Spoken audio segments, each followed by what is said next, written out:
नमस्कार, वंदे मातरम साथियों। LCM classes में आपका स्वागत है। पिछली जो सीरीज स्टार्ट करी थी हमने, उसमें आज इसमें एक अगला जो टॉपिक के रूप में हम पीजी पोर्शन का जो टॉपिक है फर्स्ट ग्रेड में जो पूछा जाता है। देखिए, ये लेक्चरर का जो सिलेबस है, इसमें जो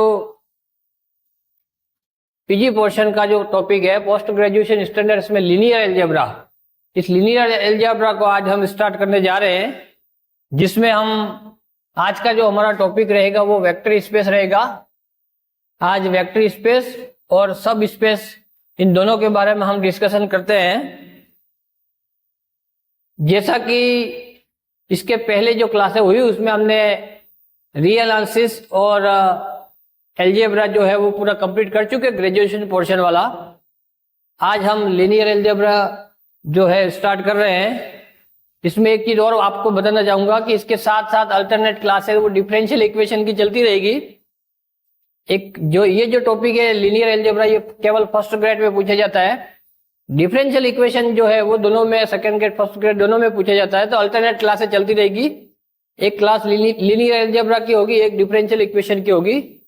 उसके पश्चात ये दोनों जो टॉपिक है खत्म होने के पश्चात वो अगली जो क्लास होगी वो कॉम्प्लेक्स एनालिसिस की होगी, और उसके साथ में हम ले लेंगे जो है एक और पोर्शन जो सेकंड ग्रेड में पूछा जाता है वो ले लेंगे कोई भी।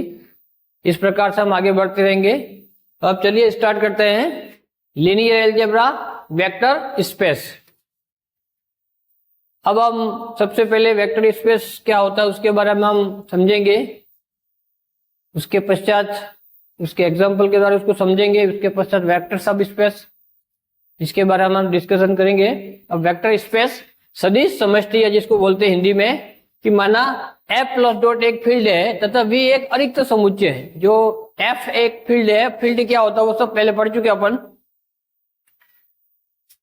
और वी जो है वो अरिक्त नॉन एम्प्टी सेट है। ठीक है, तो वी क्षेत्र एफ पर एक सदिश समष्टि के या वेक्टर स्पेस कहलाता है। कब कहलाता है? यदि इसमें पहली कंडीशन है कि वी प्लस के लिए अबेलियन ग्रुप हो। जो वी जो है इसको डिनोट करने का तरीका वी एफ होता है, वी। अब वी को एफ पर वेक्टर स्पेस कहा जाता है। कब कहा जाता है? जब जो वी है वो प्लस संक्रिया के लिए अबेलियन ग्रुप हो। अब प्लस संक्रिया के लिए अबेलियन ग्रुप, तो अबेलियन ग्रुप के बारे में हम पहले पढ़ चुके हैं। अब उसमें मैंने आपको बताया था कि वो क्लोज होना चाहिए। उसमें आइडेंटिटी एलिमेंट जो है वो प्लस संक्रिया के लिए 0 वो एग्जिस्ट करना चाहिए। उसके अलावा एवरी जो एलिमेंट है, प्रत्येक जो अवयव है उसका जो इनवर्स है वो एग्जिस्ट करना चाहिए। उसके अलावा एसोसिएटिविटी होनी चाहिए। उसके अलावा उसमें abelian group A plus B equal to B plus A plus संक्रिया के लिए होना चाहिए, जिसको क्रम विनिमयता भी कहते हैं। अगर ये सभी के सभी इसको फॉलो करता है तो जो वी है वो प्लस संक्रिया के लिए अबेलियन ग्रुप होगा। ये सब अपन देख चुके पहले। उसके अलावा जो अगली जो कंडीशन है, ये अबेलियन ग्रुप क्या होता है वो अपन अबेलियन ग्रुप में देख लिया, एक बार मैंने वापस रिपीट कर दिया। इसके अलावा A dot alpha plus beta, इसको अपन A dot alpha plus A dot beta इसका मल्टीप्लाई कर देना। अब यहाँ पे ये जो ए है वो तो स्केलर है। A belongs to for all, A belongs to F. F जो है स्केलर है और अल्फा बीटा है वो वेक्टर है। ये बाहर वाला वेक्टर ये स्केलर है। ठीक है, ये सदिश है, ये अदिश है। तो जो अल्फा बीटा वो वी से बिलोंग करेगा, वहां से लेंगे, और जो ए है वो एफ में बिलोंग करेगा, अदिश में। उसी प्रकार A plus B dot alpha, इसको अपन A dot alpha plus B dot alpha के रूप में लिख होना चाहिए। For all A B belongs to F तथा for all alpha belongs to V. जो अल्फा वो वेक्टर है, ए बी है वो स्केलर है। उसी प्रकार A B dot alpha A dot B dot alpha for all A B belongs to F. इस प्रकार से ये कंडीशन है। एक लास्ट है 1 dot alpha equal to alpha, जहां जो 1 है वो फील्ड एफ का जो है यूनिट एलिमेंट है। ठीक है, यूनिट एलिमेंट क्या होता है ये भी सब अपन पहले देख चुके हैं। तो जहां पे अब अपनों को इतनी सारी चीजें जो है, इसमें एक ही चीज मेन जो ध्यान रखनी है कि जो वेक्टर जिस पर अपन वेक्टर स्पेस जिस पे शो करना चाहते हैं, जैसे वी एफ है तो एफ पर वी जो है वो वेक्टर स्पेस होगा। कब? जो वी वो प्लस संक्रिया के लिए अबेलियन ग्रुप होना चाहिए। बाकी 2-3 कंडीशन है इसमें, ये और ये दो है, इन दोनों को विशेष ध्यान रखना। कारण क्या कि अभी तक फर्स्ट ग्रेड में इस पर क्वेश्चन बना नहीं है, लेकिन अब जो पेपर के पैटर्नों को देखते हुए इस पर क्वेश्चन जरूर आएगा। तो उसमें ध्यान रखना कि वो पूछ लेगा। मैं आपको इसकी शॉर्टिंग भी बता रहा हूँ अभी। वेक्टर स्पेस इतनी सारा पूरा प्रोसेस नहीं करना है, आप लोग को सीधा शॉर्ट ट्रिक के हिसाब से कैसे वेक्टर स्पेस ज्ञात करते हैं वो मैं आपको बताऊंगा। अब इसको डिनोट करने का तरीका वी एफ है, जहां वी वेक्टर है और एफ क्या है, स्केलर है। ठीक है, नेक्स्ट है, अब जैसे इसके एग्जांपल है जैसे सी आर, आर क्यू, ये सब वेक्टर स्पेस के एग्जांपल है। लेकिन अगर ये ऐसा हो जाए, ये आर सी, ये वेक्टर स्पेस नहीं है। अब इसकी शॉर्ट ट्रिक क्या है कि ये जो वेक्टर स्पेस के लिए बाहर वाला जो होता है स्केलर वेक्टर जो है वो बड़ा होना चाहिए। ये जो है ये बाहर वाला ये बड़ा होना चाहिए, ये छोटा होना चाहिए। ठीक है, कहने का तात्पर्य ये इसका सबसेट होना चाहिए, बाहर वाला बड़ा होना चाहिए, ये इसका सबसेट होना चाहिए। जैसे यहाँ पे देखिए ये आर सी है, तो अब आर जो है सेट ऑफ रियल नंबर और सी है जो सेट ऑफ कॉम्प्लेक्स नंबर। अब कॉम्प्लेक्स में तो real a plus iota B के रूप में होगा, उसमें रियल और इमेजिनरी दोनों पार्ट आते हैं। जबकि यहाँ पे ये जो बड़ा हो गया ये छोटा हो गया, इसका मतलब ये जो है ये वाला वो वेक्टर स्पेस नहीं होगा। ठीक है, अब यहाँ पे ये बड़ा ये छोटा, ये बड़ा ये छोटा होगा। ठीक है, ये बड़ा होगा ये छोटा होगा, इस प्रकार से बाहर वाला वो बड़ा होना चाहिए। इससे शॉर्ट ट्रिक है इसकी, ऐसे याद रख ले, बाहर वाला अगर बड़ा हुआ तो वो अंदर वाला जो है स्केलर उस पर वो वेक्टर स्पेस होगा, अन्यथा नहीं होगा। अब इसमें कुछ प्रॉपर्टी है कि every field is a vector space और इट्स सब फील्ड जो है मैंने अभी बताया वही बात है। इसी को इसमें प्रॉपर्टी के रूप में लिखा हुआ है कि कोई भी जो फील्ड है उसके जो सब फील्ड है उस पर वेक्टर स्पेस होगा। सब अंदर वाला वो सब फील्ड होना चाहिए। जैसे ये इसका सब फील्ड है, ये इसका सब फील्ड है, ये इसका सब फील्ड है, ये इसका सब फील्ड नहीं है, ये सुपर फील्ड है इसका। जब सुपर फील्ड होगा तो वेक्टर स्पेस नहीं होगा। ठीक है, अब ये दोनों प्रॉपर्टी अब यही कहती है कि अंदर वाला वो बाहर वाले का सब फील्ड होना चाहिए। अंदर वाला यदि बाहर वाले का सुपर फील्ड हुआ, अधिक समुच्चय जिसको बोलते हैं, बड़ा हुआ उससे, तो वो कभी भी वेक्टर स्पेस नहीं होगा। अब इसको प्रॉपर्टी को ऐसे ही सीधा नॉर्मली याद रख ले यार कि बाहर वाला बड़ा होता है अंदर वाला छोटा होता है, बस इतने। ठीक है, उसी प्रकार अगला है वेक्टर सब स्पेस। ये टॉपिक भी इसी से जुड़ा हुआ है कि सदिश उप समष्टि जिसको बोलते हैं कि जैसे यहाँ पे जो डब्ल्यू है वो नॉन एम्प्टी सेट है कोई भी, और वी एफ क्या है वेक्टर स्पेस है। तो जब डब्ल्यू एफ को भी वी एफ का जो है वो वेक्टर सब स्पेस कहा जाएगा। कब कहा जाएगा कि जो डब्ल्यू जो एफ है वो भी वी एफ के सापेक्ष जो एडिशनल और सब्ट्रैक्शन, एडिशन एंड मल्टीप्लीकेशन मतलब प्लस और डॉट संक्रिया के लिए वो खुद भी क्या होना चाहिए, ये जो डब्ल्यू है ये खुद भी वेक्टर स्पेस होना आवश्यक है। अगर डब्ल्यू खुद भी वेक्टर स्पेस है प्लस और डॉट संक्रिया के सापेक्ष या तो ये जो है डब्ल्यू एफ को वी एफ का सदिश उप समष्टि या वेक्टर सब स्पेस कहा जाएगा। अब इसको डेफिनेशन के रूप में डब्ल्यू एफ वी एफ की सदिश उप समष्टि कहलाती है यदि डब्ल्यू एफ स्वयं भी वी एफ के सदिश योग और अदिश गुणन, ठीक है, सदिश योग प्लस और डॉट, इसके लिए क्या होना चाहिए, ये खुद डब्ल्यू एफ भी वो वेक्टर स्पेस हो। अगर डब्ल्यू एफ खुद वेक्टर स्पेस होगा किसके लिए, सदिश योग एवं अदिश गुणन के सापेक्ष। ठीक है, अब इसको शॉर्ट में शॉर्ट ट्रिक के हिसाब से याद रख ले कि W F is a subspace of V F dash. एक ही बात है, किसी को भी किसी वेक्टर स्पेस का वेक्टर सब स्पेस होने के लिए दो कंडीशन होती है, दिमाग में फिक्स कर ले। ये शॉर्ट ट्रिक इसकी ऐसे कह सकते हैं, एक तो उन दोनों का फील्ड सेम होना चाहिए। जैसे यहाँ पे देखिए ये और ये दोनों का फील्ड यदि सेम है तो ये इसका वेक्टर सब स्पेस होगा, इसका मतलब ये। और दूसरी कंडीशन ये है कि ये इसका सबसेट होना चाहिए, सबसेट ये वाला है इसका सबसेट होगा तभी वह वेक्टर सब स्पेस होगा, अन्यथा वो वेक्टर सब स्पेस नहीं होगा। इसका मतलब W F is a subspace of V F dash if and only यदि और केवल यदि डब्ल्यू इज ए सबसेट और ज्यादा से ज्यादा वो इसके बराबर हो सकता है या उससे छोटा होना चाहिए। सबसेट का मतलब ये कि W is a subset equal to V and F equal to F dash. F और एफ डैश इसका मतलब ये है कि इन दोनों के फील्ड सेम होना चाहिए। एक बार वापस, दोनों के फील्ड सेम, और ये जो है सब स्पेस जिसको अपन प्रूव कर रहे हैं वो वेक्टर स्पेस का सबसेट होना चाहिए, मतलब डब्ल्यू वी का सबसेट होना चाहिए, छोटा होना चाहिए।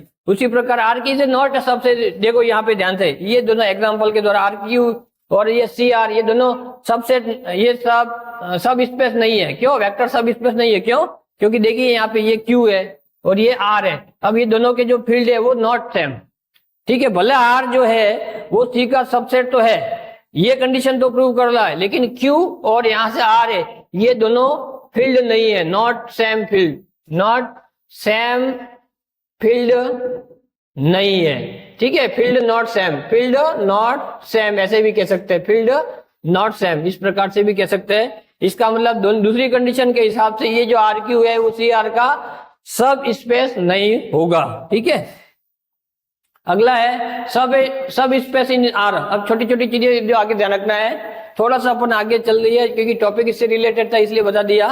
भले ये लेक्चर आर से थोड़ा सा अपन आगे निकल गए, लेकिन आजकल के जो पेपर है उसमें जो है उस टॉपिक से रिलेटेड चीजें पूछी जाती है, इसलिए अपनों ने ये ले लिया कि सब स्पेस इन आर। अगर आर में सब स्पेस तो ओनली सब स्पेस इन आर, दो ही सब स्पेस होते हैं, एक तो जीरो खुद, एक तो जीरो और एक वो स्वयं। ठीक है, सब space in are square.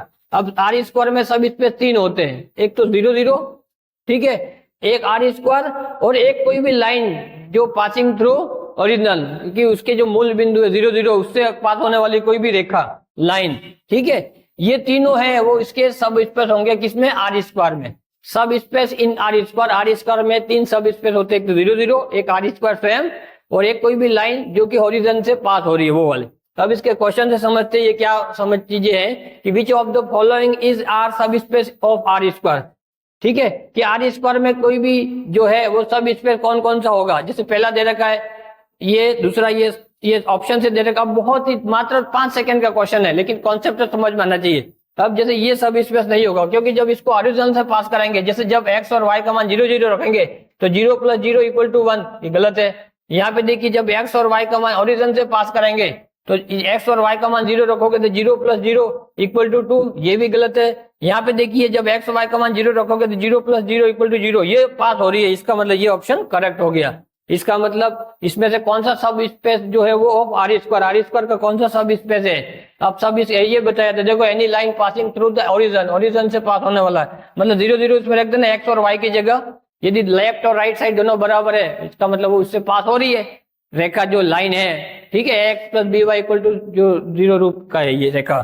Next देखिए सब स्पेस इन आर क्यूब, कि आर क्यूब में सब स्पेस देयर आर 4 सब स्पेस इन आर क्यूब। इसमें 4 सब स्पेस होते हैं, एक तो 0 0, एक स्वयं आर क्यूब, एक कोई भी प्लेन।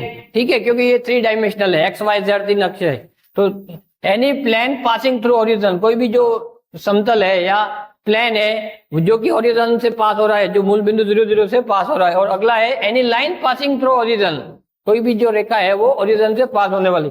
जैसे एग्जांपल के तौर पर W1 दे रखा है अपने को कि X Y Z belongs to R cube, जहाँ x + y + z = 0 is a subspace of are cube. कैसे, क्योंकि इसमें x y z ओरिजिन से पास कराओगे तो 0 + 0 + 0, इन तीनों की वैल्यू 0 = 0, इसका मतलब ये पास हो रहा है ओरिजिन से। इसका मतलब ये जो है ये इसका आर क्यूब का क्या होगा, सब स्पेस होगा। इसी प्रकार जैसे यहाँ पे देखिए दूसरा एग्जांपल W2, ये W1 सब स्पेस होगा। W2 जैसे यहाँ पे x y z belongs to R cube, जहां x + y + 3z = 1 is not a subspace of are cube. क्यों, ये आर क्यूब का सब स्पेस इसलिए नहीं होगा, जब इसको ओरिजिन से पास कराओगे तो ये 0 + 0, 3 × 0 तो 0 होता। अब ये तीनों 0 इज नॉट इक्वल टू 1, ये इसके बराबर 0 इज नॉट इक्वल टू 1, 1 के बराबर नहीं। इसका मतलब ये जो है W2 ये सब स्पेस नहीं होगा। ठीक है, अगला 1 स्टेप टेस्ट। अगर किसी भी वेक्टर सब स्पेस को फाइंड आउट करने का एक शॉर्ट तरीका ये भी है, जिसको अपन 1 स्टेप टेस्ट भी कहा जाता है, कि ए नॉन एम्प्टी सब set W of a vector space VF is a subspace of VF, कि जो W है वो VF कोई वेक्टर स्पेस है उसका सब स्पेस होगा। कब होगा, इफ एंड ओनली, यदि और केवल यदि alpha u + beta v belongs to W। इसको 1 स्टेप टेस्ट भी कहते हैं, कि जहां अल्फा u + बीटा v इसकी वैल्यू वो कहां बिलोंग करेगा, W में बिलोंग करना चाहिए, मतलब वेक्टर सब स्पेस में बिलोंग करना चाहिए, जहां u और जो v है वो तो क्या है, स्केलर है। और for all alpha beta belongs to f, ये जो है f है, u और v है वो वेक्टर है, सॉरी w के अंदर बिलोंग करेंगे, और अल्फा बीटा है वो स्केलर है, वो f में बिलोंग करेंगे। ठीक है, क्योंकि w का मतलब बाहर w आ रहा है। ठीक है, wf को अपन वेक्टर सब स्पेस प्रूव करें, इसका मतलब ये वेक्टर है और ये स्केलर है। अब यहाँ पे जो वेक्टर है इसका मतलब अल्फा बीटा, ये तो वेक्टर है, ये w में बिलोंग करेंगे, और f में कौन से बिलोंग करेंगे, u और v जो है, u और v वो w में बिलोंग करेंगे, और अल्फा बीटा ये f में बिलोंग करेंगे। इस प्रकार से याद रख ले एक बार वापस, अल्फा u + बीटा v ये w में बिलोंग करना चाहिए। w क्या है, वेक्टर सब स्पेस प्रूव कर रहे हैं, जहां u और v वेक्टर है वो w में बिलोंग करेगा, और अल्फा और बीटा है वो स्केलर है वो एफ में अंदर वाले में बिलोंग करेगा। ये वेक्टर है, ये स्केलर है, ठीक है।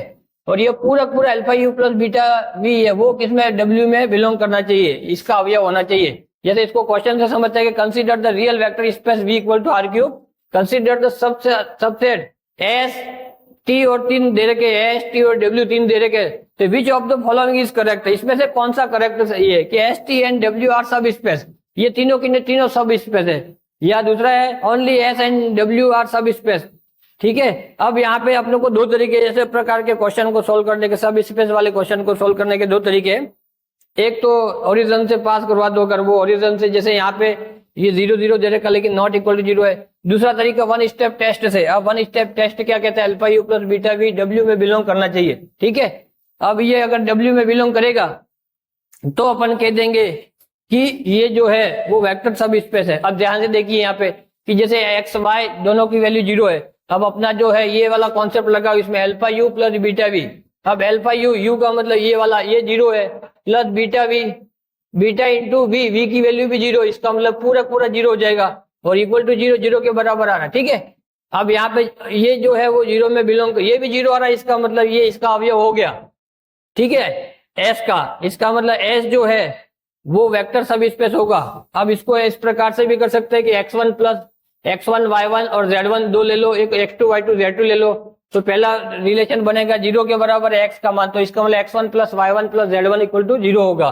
उसी तरह x2 plus y2 plus z2 equal to 0 होगा। फिर अपन इस प्रकार से अल्फा यू है, तो अल्फा यू का मतलब अल्फा यू की जगह x1 plus y1 plus z1 dot plus beta और v की जगह x2 plus y2 plus z2, फिर दोनों को अलग अलग करके इस प्रकार से आगे सोल्व करोगे तो ये 0 के बराबर ही आएगा। अब लेकिन सीधा याद रख सकते हो कि सीधा पता चल रहा है कि ये दोनों 0 के बराबर है, इसका मतलब ये 0 है तो ओवरऑल पूरा 0 में ही जाएगा। इसका मतलब ये बिलोंग टू w होना चाहिए, तो w 0 को शो कर रहा है, तो ये ओवरऑल 0 में ही जा रहा है। इसी प्रकार t देखिए यहाँ पे कि x इक्वल टू 0, सेम कैसे ये भी x इक्वल टू 0, इसका मतलब ये 0 ये 0, तो ओवरऑल ये 0 और 0 में ही जा रहा है, इसका मतलब w में बिलोंग कर रहा है, मतलब t में बिलोंग कर रहा है। अब यहाँ पे ध्यान से देखिए, w वाला ध्यान से देखिए, यहाँ z is not equal to 0, मतलब z जो है वो 0 के बराबर नहीं है।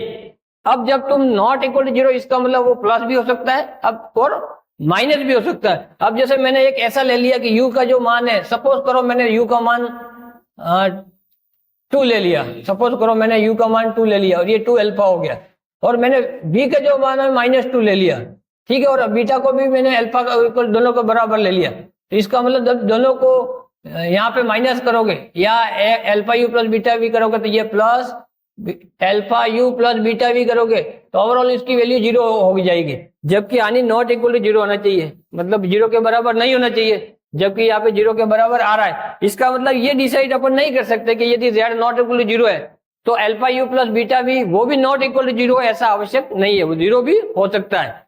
जब यह मतलब हो सकता है, इसका मतलब ये जो है तीसरे वाला w है ये वेक्टर सब स्पेस नहीं होगा। इसका मतलब s और t ये दोनों वेक्टर स्पेस होंगे, सब स्पेस होंगे, लेकिन w है वो जो है सब स्पेस नहीं होगा। अब वो वाला ऑप्शन देख लो, s और t दोनों होंगे।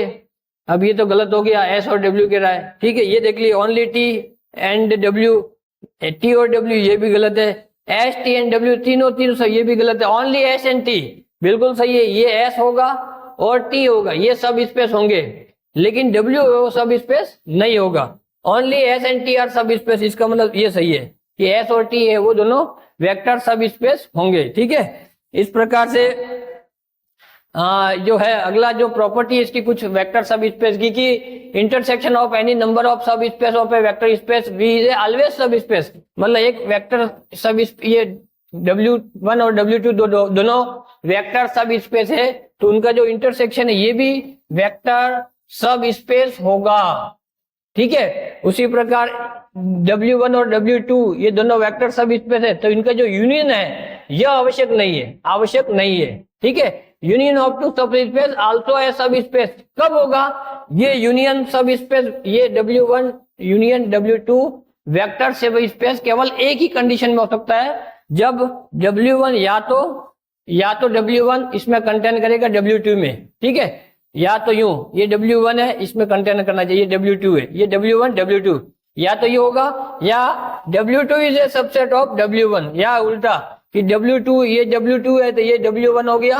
और ये W2 है, W2 इसमें W1 में कंटेन करना चाहिए। अगर एक दूसरे में कंटेन करेगा तभी वो वेक्टर सब स्पेस होगा, अन्यथा नहीं होगा। ठीक है, इस प्रकार से आज की जो हमारी क्लास थी इसमें हमने वेक्टर स्पेस और वेक्टर सब स्पेस के बारे में डिस्कशन किया। इसमें जो पिछली फर्स्ट ग्रेड का जो एग्जाम हुआ उसमें इस पर अभी तक क्वेश्चन आया पूछा नहीं गया है, लेकिन आजकल के जो नया पैटर्न है जो है उसमें पीजी क्वेश्चन पोर्शन है उसके 10 क्वेश्चन पूछे जाते, लेकिन अब जो पेपर आ रहा है उसमें ग्रेजुएशन और पीजी पोर्शन ज्यादा पूछे जा रहा है, तो उसके हिसाब से इस पर भी क्वेश्चन आगे बन सकता है। आज हमने वेक्टर स्पेस और सब स्पेस दोनों के बारे में डिस्कस कर लिया है। तो एक बार पुनः आप हमारे चैनल को अधिक से अधिक शेयर करें, ज्यादा से ज्यादा सब्सक्राइब करें तथा अधिकतम लोगों तक जानकारी पहुंचे और आगे जो नियमित क्लासेस है, अपकमिंग क्लासेस, उसके बारे में आपको सूचना प्राप्त होती रहे। एक बार पुनः आप सभी का धन्यवाद। जय हिंद, जय भारत।